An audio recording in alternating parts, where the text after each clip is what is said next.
கார்த்திக் ரேவதி சீரியல்ல இன்னைக்கு என்ன நடக்க போகுதுன்னு பார்க்கலாம் வாங்க வீடியோக்குள்ள போலாம். காணான்னு பாட்டி வந்து சொல்றாங்க. இதை கேட்டதும் பாட்டி நீங்க ஒன்றும் பதறாதீங்க நான் பாத்துக்கிறேங்கிறங்க. கார்த்தி எப்படிப்பா கார்த்தி விடிஞ்சா கும்பாபிஷேகம் சாமிக்கு நகை சாத்தணும்னு கேட்பாங்களே நம்ம வெறும் கையோட போனே என்னன்னா பல பேர்த்துக்கு பல பதில் சொல்ல வேண்டியதா இருக்கும்பா. இந்த விஷயம் வெளியில தெரிஞ்சா குடும்பமே தலை குனிஞ்சு நிற்கும்பா. அது மட்டும் இல்ல நம்ம என்ன சொன்னாலும் யாரும் நம்ப மாட்டாங்களே என்னப்பா பண்றது கார்த்திங்கிறாங்க பாட்டி. நீங்க ஒன்றும் கவலைப்படாதீங்க அது யார் எடுத்தான்னு கண்டுபிடிச்சிடலாம். நைட்டு பார்த்தோம்ல அந்த நகை அங்கதானே இருந்துச்சு.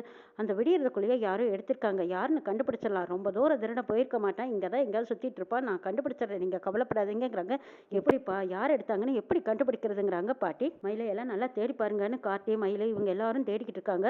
அப்போ புலி நகத்தோட ஒரு கயிறு ஒன்று கீழே கிடக்குது அதை கண்டெடுக்கிறாங்க கார்த்தி. இந்த கவத்தை யாரோ போட்டிருந்ததை நம்ம பார்த்துருக்கோம் அப்படின்னு ஞாபகப்படுத்தி பார்க்குறாங்க கார்த்தி. நம்ம ஃபோன் பேசிட்டு இருக்கும்போது ஒருத்த வந்து நம்ம எதுக்கும் போது நானே அவனோட தான் இருக்குமா அவனே தான் அப்படின்னு கார்த்திக்கு புரிஞ்சு போச்சு. புலி நகத்தோட இந்த கயிற்றை அவன் கழுத்தில் போட்டிருந்ததை நம்ம பார்த்தோம் அப்படின்னு ஞாபகத்தில் வச்சுட்டாங்க. நகையை யார் எடுத்திருப்பாங்கன்னு எனக்கு தெரிஞ்சு போச்சு பாட்டி. நீங்கள் எல்லாரும் கோயிலுக்கு போங்க நான் அவனை கண்டுபிடிச்ச நகையை எடுத்துட்டு வரேங்கிறாங்க கார்த்தி.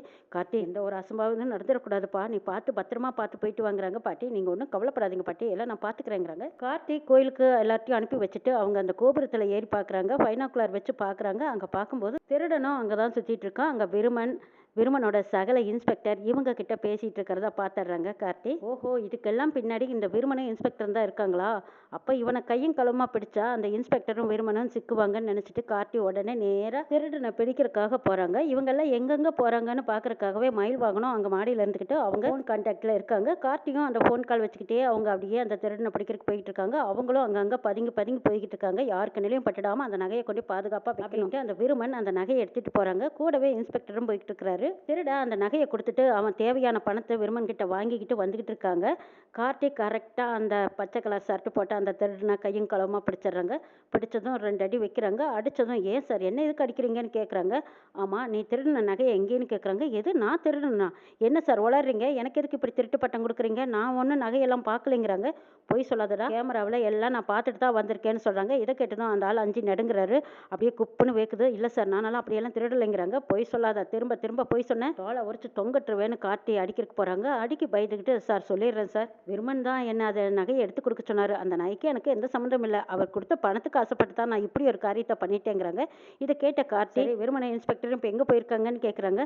அதுவும் அங்கே இருக்குது அந்த கோயில் வீட்டில் தான் இருக்காங்கன்னு சொல்கிறாங்க. இதை கேட்டதும் கார்த்தி சரி வா போகலாம் அப்படின்னு கூட்டிகிட்டு போகிறாங்க. ஐயா என்னை விட்டுருங்க ஐயா அவங்க கையில் சிக்கன்னா எனக்கு கொன்னே போட்டுருவாங்க. உண்மையை கேட்டீங்க நான் உண்மையை சொல்லிட்டேன் இதுக்கப்புறமா என்னை மாட்டி விட்டுறாதீங்க ஐயா நான் இங்கேருந்து தப்பிச்சு போயிடுறேன்னு சொல்லிட்டு அங்கேருந்து அந்த நாள் தப்பிச்சு போயிடுறாங்க. கார்த்தி நேராக விருமன் இருக்கிற இடத்துக்கு போகிறாங்க. அங்கே போய் பார்த்தா விருமனும் இன்ஸ்பெக்டரும் அந்த நகையை பதுக்கி வச்சுக்கிட்டு இருக்காங்க. இதை கண்டதும் கார்த்தி விருமன் கிட்ட அந்த நகை எங்கேன்னு கேட்குறாங்க. நகைக்கு எங்களுக்கு எந்த சம்மந்தம் இல்லைன்னு சொல்கிறாங்க.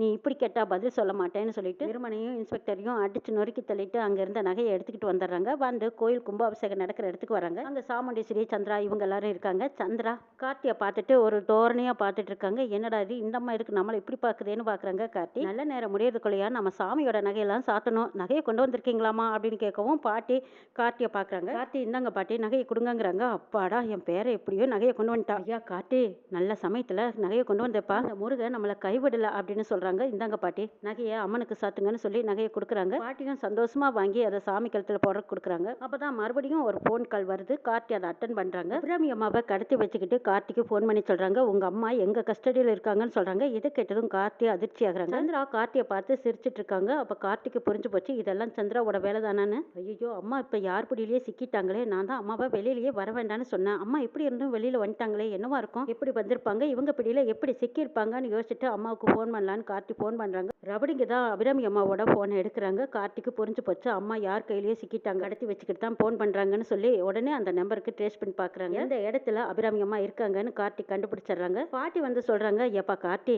அபிராமி வருவான்னு சொன்னேன் இன்னும் காணா வந்தால் நல்லா இருக்கும்பாங்கிறாங்க. பாட்டி கும்பாபிஷேகம் நடக்கிறதுக்கு இன்னும் கொஞ்சம் நேரம் இருக்குது அதுக்குள்ளேயே அம்மா வந்துருவாங்கன்னு தான் நானும் நினச்சேன். கூட்டத்தோட கூட்டமாக அம்மாவும் வரதா தான் இருந்தாங்க.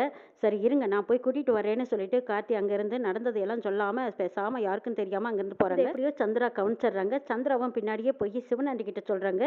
இப்போ அந்த டிரைவர் பையன் வெளியில் வந்துட்டு அபிராமியை கடத்தின விஷயம் எப்படியோ தெரிஞ்சு போச்சு. கண்டிப்பாக அவன் அங்கே அவங்க அம்மாவை தேடி தான் வருவான் நீங்கள் இடத்த மாற்றிருங்கிறாங்க. சிவனாண்டிக்கும் சரி வரட்டு சந்திரா கையும் களவுமா கட்டி போட்டு அடி அடின்னு அடிச்சோம்னா எல்லா உண்மையும் கக்கிடுவான். இது எல்லா வீடியோவாக எடுத்து உங்கள் அக்காவுக்கு அனுப்பிடலாங்கிறாங்க சிவனாண்டி.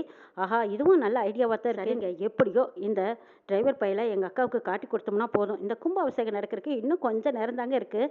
அந்த கொஞ்ச நேரத்துக்கு முன்னாடியே உண்மையெல்லாம் வெளியிட்டுட்டோம்னா எங்கள் அக்கா இவனை இப்படியே வீட்டை விட்டு வெளியே விரட்டிடுவா. ரேவதியோட வாழ்க்கையும் அம்போன்னு நிற்கும். அதை பார்த்து நம்ம சந்தோஷப்படலாங்க. 25 வருஷத்துக்கு அப்புறம் இந்த கோயிலுக்கு ஏந்தா வந்தோமோ, இந்த கும்பாபிஷேகத்தை ஏந்தா செஞ்சோமோன்னு நினச்சி எங்கள் அக்காவும் மாமாவும் கண்ணீர் வடிக்கிறத நாமளும் பார்க்கணுங்கிறாங்க. ஆமா சந்திரா, அதைத்தானே நம்ம எதிர்பார்க்குறோம். சரி சரி, அந்த டிரைவர் பையன் வரட்டும், எப்படி வச்சு செய்கிறேன் பாருங்கிறாங்க சிவனாண்டி. சரிங்க, கவனமாக அந்த டிரைவர் பையில கட்டி போடுங்க, இல்லைன்னா அவன் நம்மளை ஏமாந்தா கட்டி போட்டுருவான். கொஞ்சம் கவனமாக ஜாக்கிரதையாக இருந்துக்கோங்கன்னு சொல்கிறாங்க சந்திரா. எல்லாம் நான் பார்த்துக்கிறேன், விடு சந்திரா, நீ ஒன்றும் கவலைப்படாத. சரி, போய் நீ கும்பாபிஷேகத்தில் கலந்துக்கோங்கிறாங்க.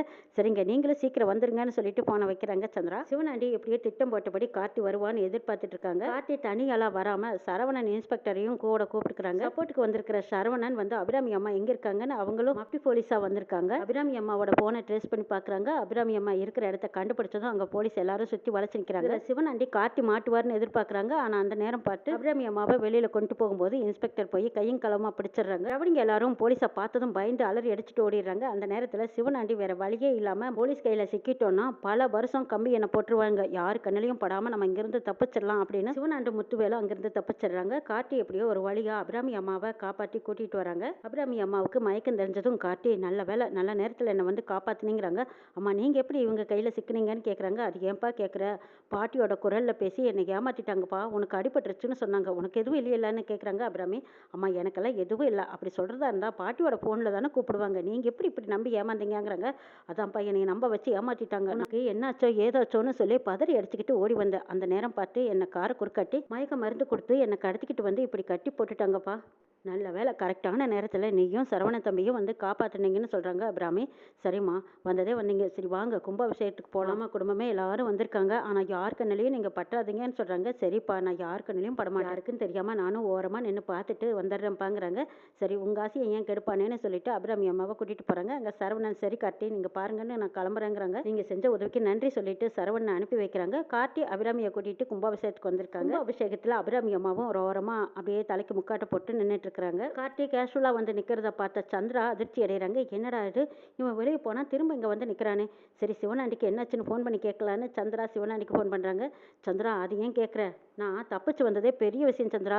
அபிராமியை கடத்தி வச்சிருக்கிற இடத்துல போலீஸ் மப்டியில் வந்துட்டாங்க. எல்லாரும் அந்த குடோனை சுற்றி ரவுண்டு கட்டி நிற்கிறாங்க. அவனுகிட்ட இருந்து தப்பிச்சு வரதே பெரும் பாடாகி போச்சு. அவனுக்கு கையில் சிக்கியிருந்தா நல்ல நாள், அதுவும் கடத்தல் கேஸ்ன்னு சொல்லி என்ன ஜெயிலில் தூக்கி போட்டிருப்பாங்க சந்திரா. யார் பிடியிலையும் சிக்காம தப்பிச்சு வந்திருக்கேன் சந்திராங்கிறாங்க. இதை கேட்டதும் சந்திரா, இந்த பிளான சொதப்பிடுச்சா.